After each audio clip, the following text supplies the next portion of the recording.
Peruíbe. Parabéns, Peruíbe. Hoje, 18 de fevereiro, dia do aniversário da nossa cidade. Esse programa QI Cultural é um oferecimento de Rainet Caramix. A Rainet é Lan House, a Caramix é livraria. Fica a Avenida Padre Anchieta, 1006. E se você não encontrar lá nas prateleiras o livro que você quer, você encomenda, eles trazem para você sem nenhum custo adicional. O telefone de lá é 3453-3002.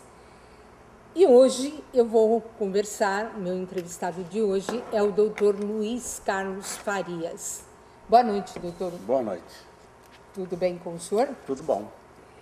Vamos conversar um pouquinho sobre Peruíbe, né? Certo. Eu soube que o senhor conhece Peruíbe desde antes da emancipação, quando era apenas a vila de São João Batista, em 1957. Precisamente eu cheguei em Peruíbe em fevereiro de 57. Fevereiro de 57, que era um ano antes da emancipação de Peruíbe. E eu cheguei de trem, porque o único acesso que havia para Peruíbe era o trem da Estrada de Ferro Sorocabana. Então, Peruíbe não tinha uma rua calçada, a atração era esperar os turistas que chegavam sexta-feira. E o transporte para a vila, que lá era a estação e tinha a vila de Peruíbe, que era na praia, que tinha a casa dos turistas.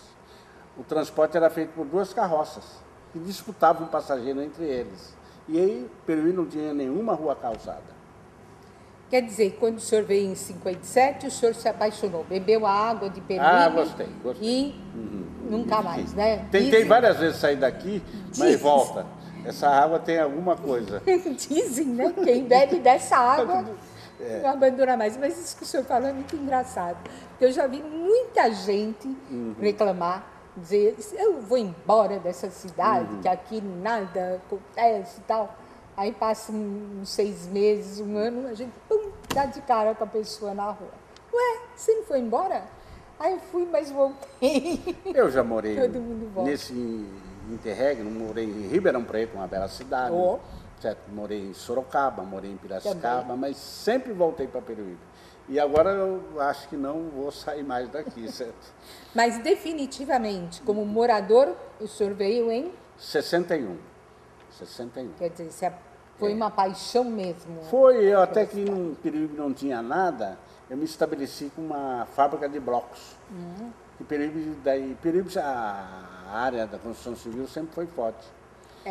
Peruíbe naquele tempo era menor em número de habitantes que Itariri e Pedro Toledo. Poxa. Certo. Mas aí o que aconteceu? Aliás, né, parece, o senhor, acho que foi o senhor me contou que o Fórum de Itariri foi criado antes de Peruíbe, no papel, né? Daí não foi instalado, daí Peruíbe... Tanto é que Itariri até hoje pertence à comarca de Itanhaém. E Peruíbe tem uma comarca e que Itariri pula uma cidade para Itariri e é da comarca de Itanhaém ainda até hoje. Porque o Fórum de Peruíbe foi criado muito tempo depois. Inclusive, nesse fórum que tinha Peruíbe, aí era a única escola que tinha aqui na época. Que tinha a professora Nerucha, etc. Era uma casa de um barracão de tábua, como todas as casas aqui da Vila Peruíbe, que lá era a estação, cidade era considerada estação. Certo. E aqui era a vila. Até a Marta Fujita, na entrevista anterior, falou que era muito distante vir ao cemitério, esse cemitério aqui que é desativado aqui. E era mesmo, que era um areião, o pessoal tem até medo de vir pela Padre Anchieta, era um areião, não tinha uma rua calçada mesmo em Peruíbe, era um areião, o pessoal que tinha medo. Ir para o cemitério era uma aventura. Nossa. Bom, o senhor veio para cá em 61, logo em 64 nós tivemos a ditadura militar. Isso foi sentido aqui em Peruíbe, essa repressão toda que houve durante a ditadura? Sentiu por quê? Na ditadura tinham 2 partidos políticos, que era a Arena e o MDB. Até o MDB, ele foi criado para fazer uma falsa oposição Mas o pessoal parece que gostou de fazer oposição e virou oposição de verdade. Mas nas cidades pequenas, a Arena dominava. O MDB, ninguém queria ser oposição, por causa da ditadura. Então, a Arena sempre ganhou a eleição em Peruíbe. Então, em Peruíbe, o que era o seguinte? Quer dizer que, deixa eu voltar um pouquinho. Em 59, 18 de fevereiro de 59, quando foi realmente referendada a emancipação de Peruíbe... que 58. Não, de 58. 58. Quando foi realmente... Foi o Geraldo Russomano, certo, que foi o primeiro prefeito. Depois veio o Popesco, depois veio o Sodré. Porque o Sodré era vereador em Itaém. Ele foi vereador em Itaém. Daí... Então, mas quando o Geraldo Russomano entrou como prefeito, o Sodré também foi vereador naquela época, não foi? Foi o Bechir, o Sodré... João Bechir, certo. Né? Bom, essa gente toda era Arena. Tudo Arena. Então, o domínio total era da Arena. Nas cidades pequenas, a Arena dominava. Ninguém queria fazer oposição. Mas tinha oposição ou era tão grande a manifestação de Arena que... Então, eleição como é que era? Não, eleição praticamente era de carta marcada, certo? Já se sabia. Tem coisas aqui que não é o momento oportuno de falar, mas aqui fizeram barbaridades quando foi o governo militar, certo? Bom, é história, faz parte da história. Era um momento político, certo, que a gente tem que entender. Eu então vou falar, porque aqui, uma época, o cemitério, certo? Falando de cemitério, vizinho do cemitério tem uma praça. Então o Jorge Popesco foi lá e começou a tirar areia de mineração para levar para a mineração dele, certo? Entendeu?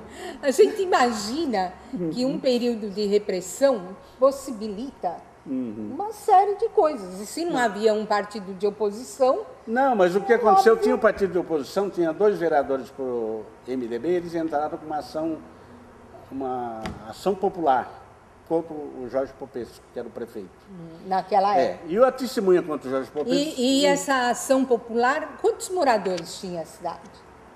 Devia ter uns 10 mil nessa época já tinha. E essa ação popular, então, eram os próprios moradores que... Não, a ação popular foi quem entrou com essa ação popular foram 2 vereadores do MDB. O fórum era em Itaém, entrar em Itaém. Só que um mês depois os 2 vereadores apareceram com um carro zero e desistiram da situação, certo? Então... Um era o Wildo Inocêncio e o outro era Elvio Della Bernardina. Apareceram com um carro zero, certo? Aliás, na época da ditadura, as coisas eram todas meio mágicas, né? Daí, na ação popular, qualquer cidadão pode substituir o outro na ação popular. Daí eu entrei na ação popular, eu e o Mário Moro. Certo? Quer dizer que o Mário Moro já era MDB desde daquela Não, mas época. ele foi Arena antes. Ele foi oportunista para entrar no MDB. Daí, quando chegou para ir no fórum, não apareceu nenhuma testemunha, que era o Sodré, era o Dito Pipa e outros que eu não lembro agora. Quando eu cheguei lá, eu era o autor da ação popular. Eu vi o juiz abraçando o Jorge Popesco. E eu parecia que o bandido era eu, certo? Aí o senhor foi crucificado. Fui crucificado e eu tive que pagar as custas da ação popular, certo? Eu fiquei quebrado, tive que pagar, porque a ação foi dada improcedente. O Jorge Popesco criou uma história que ele tirava areia do cemitério, vinha pela Padre Anchieta com um caminhão da imobiliária dele, entrava na mineração dele para aterrar uma praça que tinha atrás da mineração dele. E aceitaram essa história e eu fui condenado a pagar. Sempre tem que... Meu pai dizia assim, que seria dos espertos se não fosse os bobos, né? Sempre tem que ter um, né?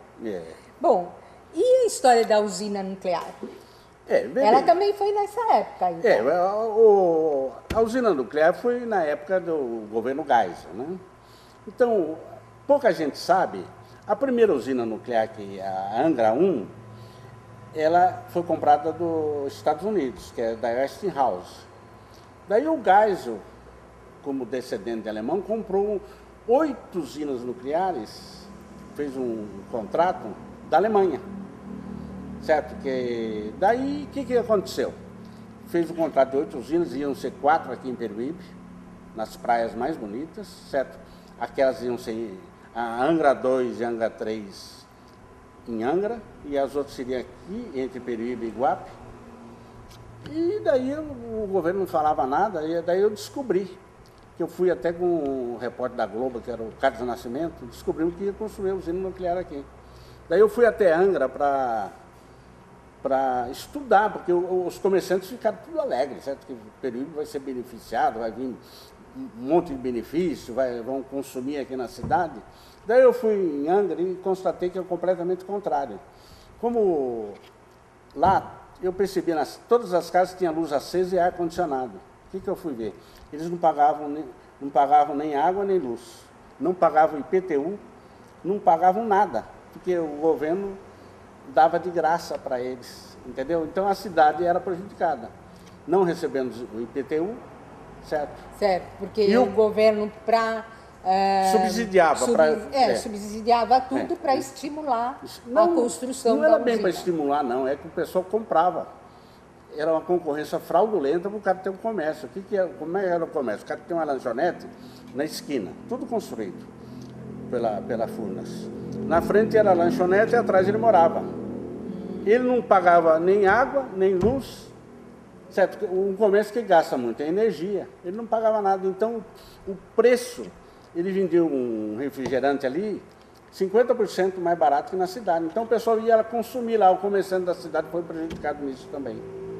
Entendeu? E também, supermercado, não pagava nada também, cobrava 30% mais barato. Então, os comerciantes de Angra foram prejudicados. Tinha até um hotel lá que tinha 7 andares, estava ocupado 3, porque eles construíram tudo, subsidiaram tudo. Então a cidade foi prejudicada. Certo. E também, até eu alertei na época, que aconteceu com Ilha Comprida. Ilha Comprida pertencia a Pereira Barreto. Daí Pereira Barreto tem uma cidade pobre e a Ilha Comprida tem até universidade. Ilha Comprida não, Ilha Solteira. Ilha Solteira, é. Ilha Solteira tem até universidade, porque cria o espírito separatista. Como não tem mão de obra especializada, como não tem em Peruíbe, se vier um grande empreendimento aqui, com o Petrobras ou o Porto, não tem mão de obra especializada. Só vai empregar peão. Aí vai trazer a mão gente de obra do Ceará, do Piauí, meu pai é do Piauí, certo? Vai trazer do Paraná, do Brasil inteiro. E eles não têm um amor pela cidade, e queriam um espírito separatista. Foi o que aconteceu com Ilha Solteira, que separou de Pereira Barreto.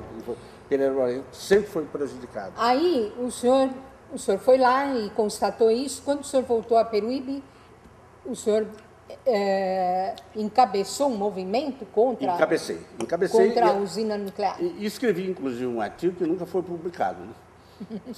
Imagina, né? Certo. Na época da repressão, como é que o senhor queria publicar o artigo? Inclusive, como foi a inauguração de uma ponte aqui, que era para ligar Peruíbe a Iguape, os militares estavam brincando tiro-alvo, tomando chopp e uísque e acertaram a perna de um candidato a vereador, que era o Benigno. Nossa! Daí, eu peguei e falei que era um absurdo daquilo, certo? E um belo dia, eu estou em casa, chega 3 caras, um capitão, um tenente e um sargento, para conversar comigo, certo? Daí eles falaram por que eu meti o pau. Eu falei, poxa, eu achei um absurdo fazer isso. Eu também acho um absurdo. Eu falei, já que eu vou ser preso mesmo, então deixa eu falar, certo? Eles foram muito educados comigo. Daí eu falei tudo que tinha que falar. Eu falei, o senhor critica tanto a usina nuclear? Que eu falei, o único que eu vejo é corrupção. Falei mesmo, eu vou ser preso, agora eu vou falar. E daí eu falei assim, ó, em vez de criar esse espírito separatista, incentiva os pequenos construtores da cidade para eles construírem e o pessoal se integra na cidade. Certo. E paga IPTU. E essa energia que vocês subsidiam dá para a camada pobre da população. Certo? Daí eles falam, eles deixaram escapar, sabe que você tem razão? Batendo nas minhas costas, falou, mas você está convidado a mudar de Peruíbe. Eu falei, pois não. Eu fui embora. Foi obrigado mesmo? Fui obrigado a ir embora. Fui embora. Pouca gente sabe disso. Fui obrigado a ir embora. E aí o senhor foi para onde? eu fui para Itatiba. Daí fui para Itatiba. Daí eu não era advogado na época, era corretor de imóveis. Daí eu fui estudar direito, porque eu não gostava achava que não tinha justiça. Daí eu acabei fazendo direito, porque eu era para ser geólogo. Nossa, que daí eu fui fazer o curso de direito, fiz, acabei gostando, apesar que hoje eu não gosto mais, porque do jeito que está a justiça... A justiça está difícil, certo, né? Porque o problema não é aqui em Peruíbe, o problema é no tribunal, lá em cima. Nacional. Certo? E é nacional. É um problema nacional. Tanto é que o fórum daqui está interditado, por causa de concorrência mal feita, certo? A gente passa, aqui nós veiculamos alguns programas feitos pela OAB, pelos oficiais de justiça, vários programas, Jornal da Justiça, e eles têm realmente, eu tenho acompanhado toda essa polêmica, né, que está sendo a justiça brasileira. Até porque aqui, onde estão querendo construir o fórum, ali alaga. Se tiver que chegar um carro com preso para ir no fórum, não vai poder entrar no fórum.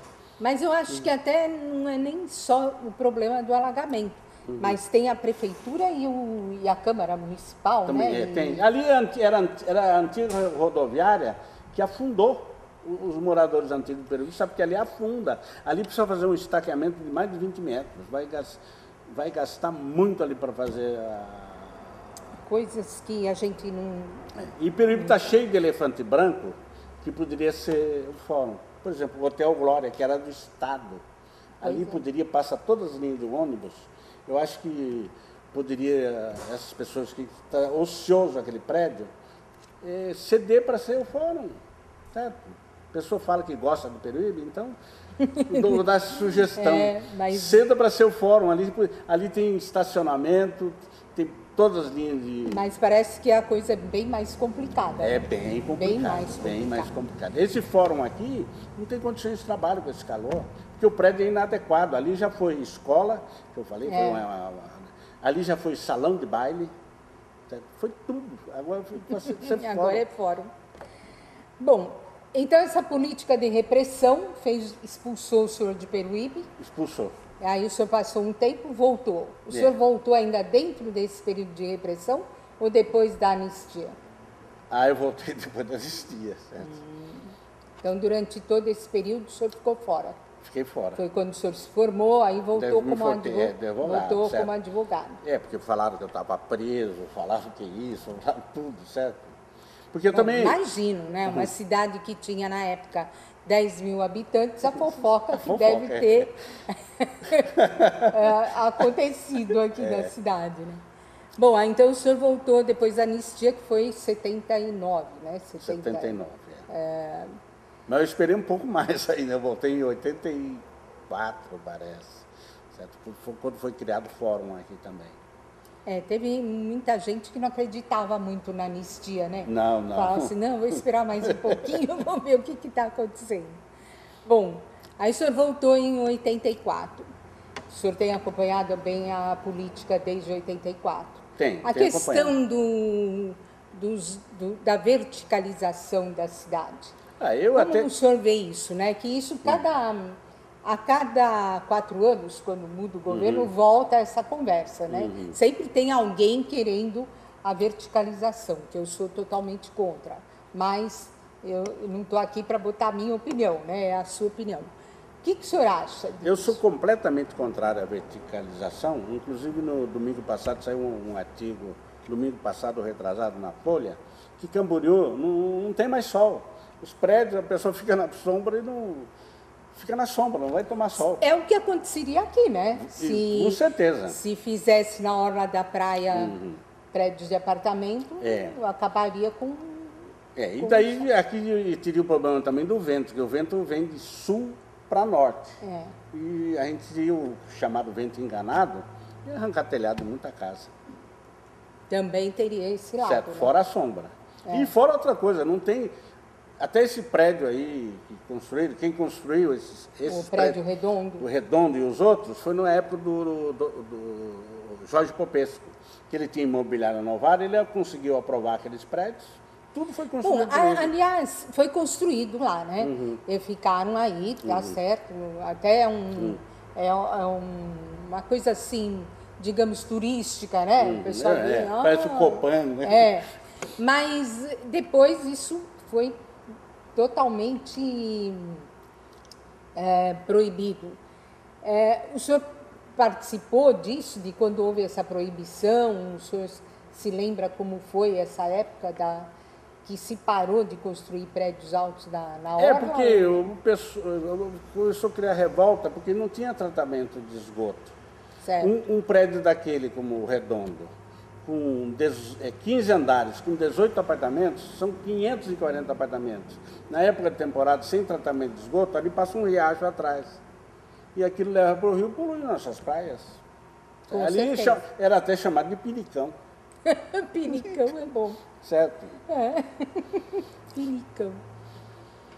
E hoje, como é que o senhor vê isso? Ainda tem gente aí falando, querendo... Sabe o que é? Eu também já fui corretor de imóveis. Então, entendeu? Geralmente é o pessoal da corretagem de imóveis que tem essa... porque vai vender mais, certo? Agora, vê bem, Peruíbe não precisa disso, tem uma área muito grande.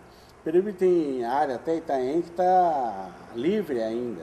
É outra questão, essa questão aí dessa propriedade dessa área. A gente até vai voltar nisso, que eu vou falar do Porto Seco. Mas vamos falar de turismo. Eu gostaria de saber se, na sua opinião, porque eu ouço pessoas dizerem assim, mas se a gente tivesse a verticalização, viria mais gente, Peruíbe teria gente o ano inteiro, que não é verdade, né? Porque o veranista é veranista, ele vem no verão. O que o senhor acha que falta para Peruíbe deixar de ser uma cidade veranista e ser uma cidade turística? Aqui que acontece o seguinte, o pessoal não explora o turismo, explora o turista. Acaba afugentando o turista, certo? Essa é uma grande diferença. Tudo caro aqui, certo? Então, nessa época aqui, vai em qualquer lugar, tudo preço dobrado. Eles deviam incentivar, inclusive, eventos fora da temporada, na baixa temporada. E Peruíbe tem muitas coisas além das praias. Pouca gente conhece as praias lindíssimas que tem depois do Guaraú, que é na Jureia. São praias lindíssimas que não fica nada a perder as praias do litoral norte. É onde iam construir as usinas. Isso é uma coisa que eu não entendo. Por que a cidade não pode ser turística? Eu não entendi até hoje. Ela é tratada como uma cidade veranista. Porque o pessoal não explora a vocação turística. Não. Tanto a construção desses prédios prejudicou nossas praias. Hoje está dando virose, certo? Todos os problemas são advindos dessas construções sem esgoto, sem tratamento. A água vai para o rio joga para o mar e polui as praias. Bom, então vamos falar do Porto Seco, né? Já que a gente está falando dessa área aí, que o Porto Seco ocuparia uma área do Leão Novaes, não é? Que ele comprou uma área... Isso aí é controverso. É controverso isso? Porque é o seguinte, a grande verdade que o primeiro que nessa área eram os índios. Mas depois tiraram os índios aí e mandaram para... Guanhanhã. Para Guanhanhã, certo. E isso é outra história também. Foram acabando com os índios. Dividindo. Primeiro falavam, você é índio, você não é índio, então faziam eles brigarem entre si, foram acabando os índios. Aqui a prova maior é as ruínas. Então os índios estão aqui. Na época, bem tempos atrás, o Marquês de Pombal caçou toda a igreja, tomou todas as terras da igreja com um decreto de Portugal. Então a Mitra, que seria dona dessa área aqui, ela perdeu. E o Leão Novaes comprou da Mitra. Então ele comprou uma terra que não era da Mitra. E tinha uma complicação também, que tinha a mineração Abel, que explorava minério, que pouca gente sabe, mas aqui tem muito minério também, até inclusive diz que tem... Bom, inclusive quando a gente passa na estrada, tem lá área de mineração. Área de mineração. Está escrito lá. Então, pode ser que os interesses aí não seja também só o porto, mas também o subsolo, que é rico. Eu acho que essa área aí, eles deveriam fazer uma troca com os índios, colocar eles numa área melhor, que eles pudessem plantar, viver melhor, porque essa é tudo areia aí, eles não podem plantar. Não podem fazer nada. Então, poderia até negociar com a FUNAI e tirar os índios aí, mas não para construir um porto, porque toda a cidade portuária traz violência. Santos foi muito conhecida pela transmissão da AIDS, foi a cidade de maior número de AIDS do Brasil. Tanto é que um programa controverso que davam seringa, o pessoal era contra, certo? Para trocar seringa, para não transmitir AIDS. Aconteceu em Santos, toda a cidade portuária, no mundo inteiro. Porque em Porto vem gente do mundo inteiro, que é aventureiro, ele desembarca, fica 3 dias, vai embora e ninguém mais vê. Há crimes bárbaros na região portuária. Santos, a região portuária é a região do Meretrício. Sim, mas é uma região que fica muito separada da... Mas espalha para a cidade, espalha. Certo? E a sujeira. Vira e mexe, está tendo no Porto Paranaguá de Santos vazamento dos navios de petróleo, certo? Desastres ecológicos. Eu gostaria de perguntar, assim, o senhor está falando de desastres ecológicos, né? O vazamento de óleo e é uma coisa que acontece no mundo todo. Essa exploração do gás da Petrobras e tudo isso que se fala que vai acontecer aqui em Santos e tal, o senhor acha que isso vai trazer algum benefício para Peruíbe ou vai ser aquela história de Angra? Quer dizer, a Petrobras vem e só quem vai ter vez é o pessoal especializado da própria Petrobras. Não, eu acredito que vai trazer vantagem para Peruíbe, desde que Peruíbe se prepare para a mão de obra. Senão vai trazer mão de obra de fora. A gente tem que beneficiar os nossos habitantes, os peruibenses. Então, preparar a mão de obra aqui, porque apesar de ter uma discussão, o Peruíbe vai receber royalties. Barueri, por incrível que pareça, é uma cidade rica por causa da Petrobras, ninguém sabe. Não é só por causa de Alphaville, não. Como também Paulínia, aquela Macaé, no Rio de Janeiro, entendeu? Mas agora Camaçari, na Bahia, né? Camaçari, certo? Então, se aqui passar um gasoduto, o Peruíbe vai ser beneficiado. Como eu acho que o Peruíbe também tinha que cobrar o nosso ozono do governo federal, já que a gente não pode recolher os impostos lá, receber, tinha que cobrar também o crédito de carbono. Bom, eu vou fazer assim uma última pergunta polêmica, né? Já que nosso programa ficou bastante polêmico. Nós estamos aqui a um passo das próximas eleições municipais. O senhor acha que vai aparecer alguma coisa, alguma novidade aí nas próximas eleições ou a gente vai continuar com esses mesmos nomes que a gente tem visto durante os últimos anos? Olha, o Pelé para mim falou tanta bobagem, mas uma verdade ele falou, que o povo brasileiro não sabe votar. Viu? Aqui todo mundo mete o pau num determinado candidato aí, mas ele sai para a rua, todo mundo vota nele, certo? Entendeu? Apesar que ele está com os direitos políticos cassados e talvez a filha dele tenha os direitos políticos cassados também. Está correndo muitas ações aí. Então o senhor acha que vão aparecer outros nomes? Eu acho que vai aparecer uma terceira via. Vai aparecer? Uma terceira via. Porque todo mundo fala em outra candidata aí, mas poxa, ela tem um prédio lá ocioso. Dê para a população aqui, do Comodato, até construir o fórum. O Hotel Glória é propriedade do Preto, certo? E então, o Preto fez só para a cidade, não fez nada para a periferia. Periferia, mas é o pobre. Você um dia lá paga uma dentadura para ele vota. Infelizmente isso acontece no Brasil inteiro, né? É um problema brasileiro. Mas eu acredito que o povo está aprendendo um pouco, Porque, olha, tá para fechar aqui na área da saúde, o melhor programa que existe em Peruíbe, que é o IPEDIA, tá para fechar porque tem desvio de verba para outras coisas e não tem verba para IPEDIA. Mas o senhor que é tão batalhador, por que o senhor não batalha para que o IPEDIA não feche? Não, eu vou voltar a isso, eu quero conversar, vou ver isso aí, já estava conversando a respeito, porque IPEDIA é para hipertensão e diabetes. Hipertensão e diabetes não mata diretamente, mas agrava a saúde. Vai ficar muito mais caro. Tanto é que a nossa presidenta, Dilma Rousseff, está fazendo um pacote para liberar os remédios para hipertensos e diabéticos. E aqui vai fechar um programa que é ótimo, ótimo funcionário, é o único que funciona na área da saúde. Um trabalho catalogado, todos os diabéticos, todos os hipertensos da cidade. O trabalho de 4 anos vai ser jogado fora.